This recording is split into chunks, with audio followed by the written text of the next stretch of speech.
The first thing that you need to consider when you're approaching a new painting is you want to know what this is going to look like at the end. So you need some kind of reference or vision to try to achieve. And contained within that needs to be some kind of emotion. You need to feel something for the goal.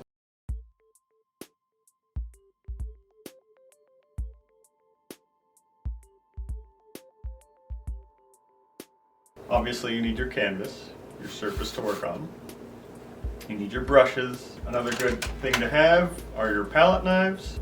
Separate out your paints really easily with stuff like this, mix better without cross-contaminating the colors. You always want to have paper towels or some kind of rag to clean your brushes. Obviously, you need your paints. I like to use the Winsor & Newton series of paints. You don't want to get the cheap paints that can get kind of brittle. They don't mix very well. Then you need your medium, and what I like to use is Galkid medium as my main medium, and I will often mix that with a certain portion of paint thinner and Demar varnish. And if you mix those three together, it can kind of give it a nice sheen, can help blend certain colors and make them pop. I'm using gloves just to keep the paint off my hands so I don't have to scrub later. With something like acrylic paint, it won't really matter so much because you can wash that off pretty easily.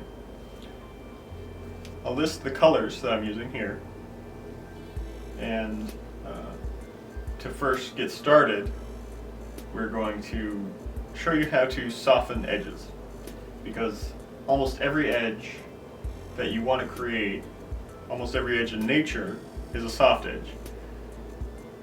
They range from the hard edge, then there's a soft edge, then there's a very soft edge, and a lost edge. And so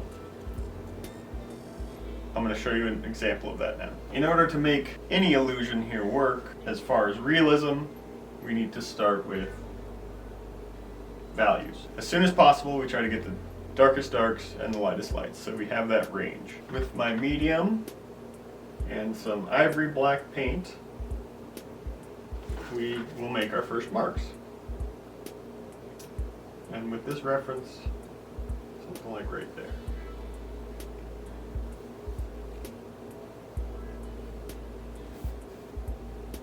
It doesn't have to be precise, not yet.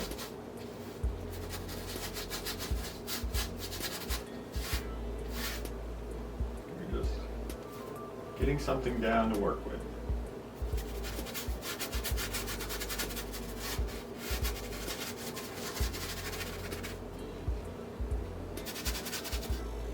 And so,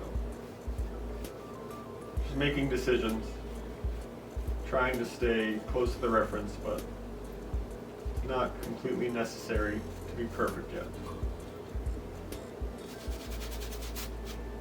Okay, so this is a good starting point.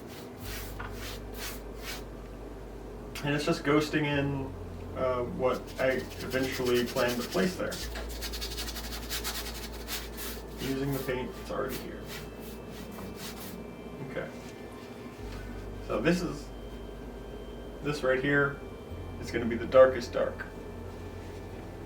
And so now we're going to build into the lightest light. So the first thing I want to do, with a clean brush, we're going to put the lightest light point is going to be here. So we're going to put in a nice mid value and place the lightest point on top of that. There are other ways to do it, but that's how we're going to approach it this time. One of the key things here is to use opaque paint at the start. This is a way to start building up and actually having the paint on the canvas to work with. You can add transparent colors after, things like that. Or if you wanted a very thin section, it's all personal preference, but this is the way that works for me. So here we go. I'm using just cadmium yellow mixed with cadmium red to make this kind of orange hue. And we're gonna go right about here. Need a little bit more medium than that.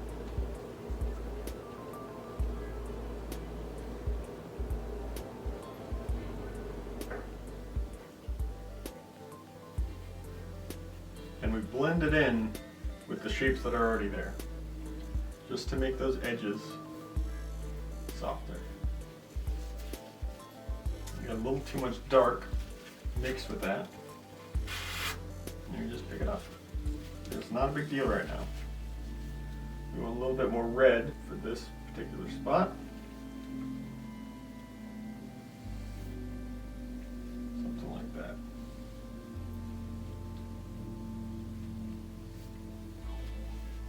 And we blend it in. And thinner paint sits on top of thicker paint. So if you add some paint thinner and just feather it on, it'll sit right on top.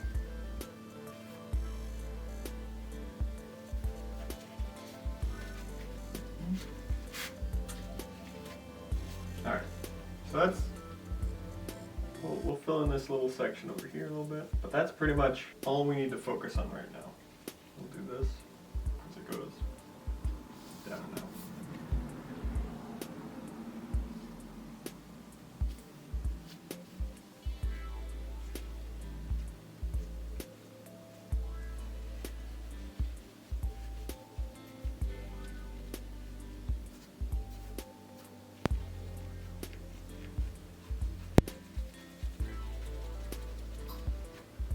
Okay, so this is what we have to work with, and now we want to put in our lightest lights. And the spot's going to be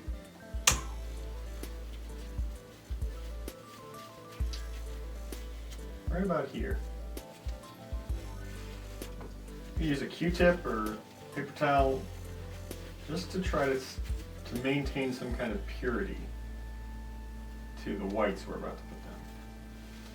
So, we got all that. Now, this spot is pretty small. Just grab pure white. I'm using titanium white for this one. A little bit of my Galkid medium. It's going to go right in the center. Look at that.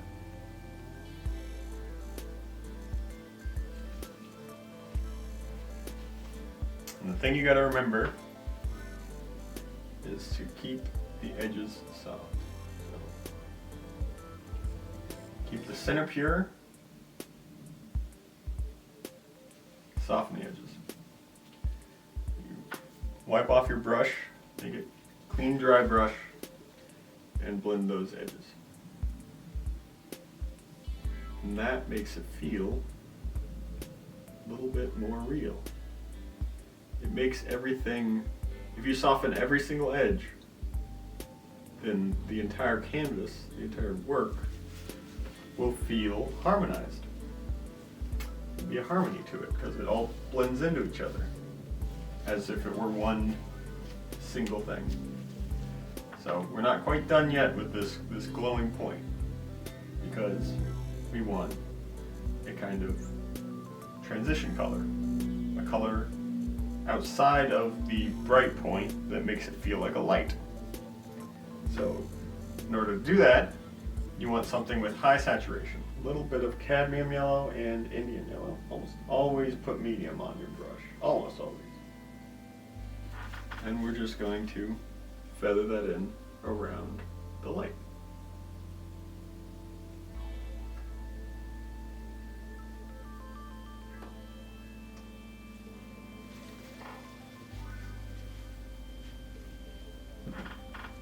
Add a little bit more cad yellow because I think that will really give it, it'll really intensify it just a little bit more.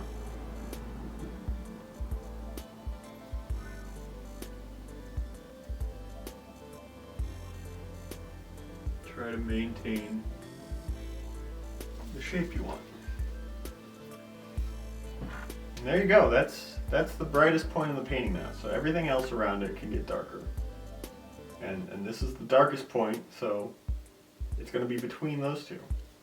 I think the only thing I'd want to do is push out this light a little bit more.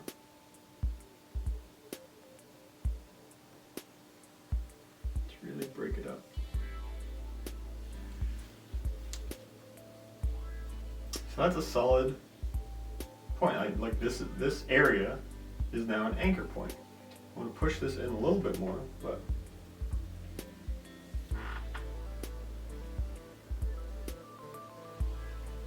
there you go. So this is the anchor point. This is what we want to work from. And not only does it anchor the proportions, but it also anchors the values. Alright, so now let's continue to push these colors and values. I'm going to pick back up with my darks. So this is the darkest dark. Just make sure that is blocked in pretty appropriately. Even this, soften. Consider the angles. It's just a silhouette that we want to get first. Yeah, there'll be details and stuff, but it comes later. Okay, so, I mean, that's as black as it's going to get right there. So everything else starts to push into the lights. So this area will be probably the second darkest, like here to here, but it's not pure black. So you take pure black and then you add just the slightest bit of anything. In this case, I'll do a little bit of purple, which is just red and blue, and immediately it's going to be one level of value lighter than that, which starts to build into the depth, starts to create depth. And up here, it's probably a little bit lighter than over here, but we will build that up as well. And just push these colors around to start getting the values surrounding it up to par. There's quite a bit of blue, obviously, in the ocean here, so we're start going into our blues here. And the illusion is made by having this value of 1 next to this value of 10, which makes that pop, makes that recede. And it is all just building up this illusion of depth through the value changes. We're going to get a lot of paint on there. Make it thick. That's there. And that's going to be something I ask myself a lot, is if this is here now, if I place this here and I know these are my anchors, then that means that this other shape, which is a darker light shape, is over here. And they all inform each other. Keep that in mind. Whenever I'm creating new shapes, I'm thinking about the value and then blending it into whatever else is there, getting rid of the edges. Normally, I'd be using a bigger brush, but getting into the intricacies. Just thinking about the largest shapes and the value of those shapes.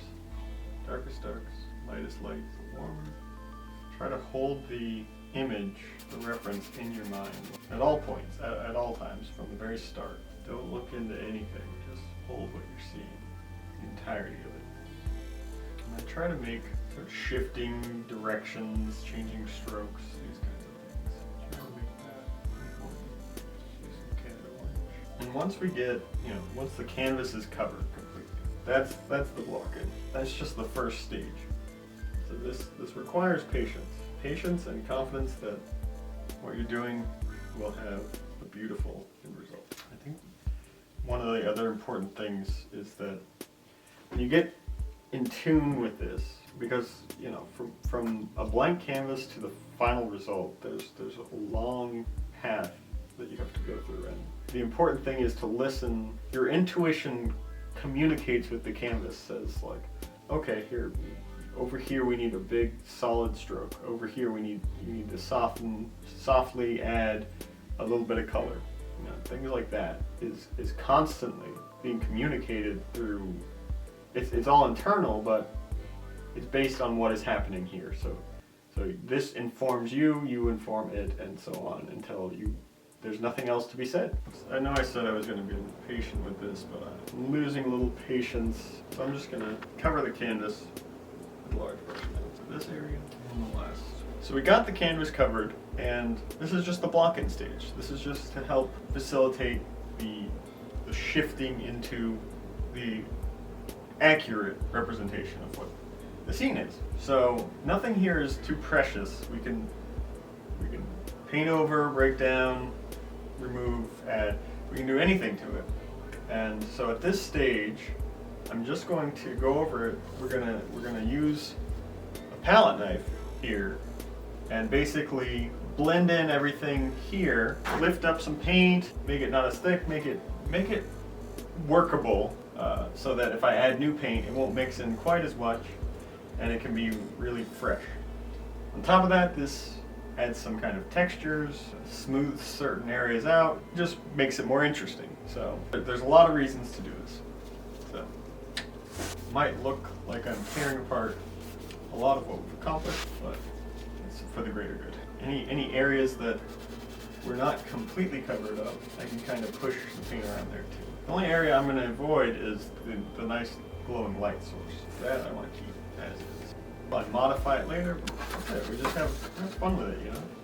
I think this is good. So that's simple.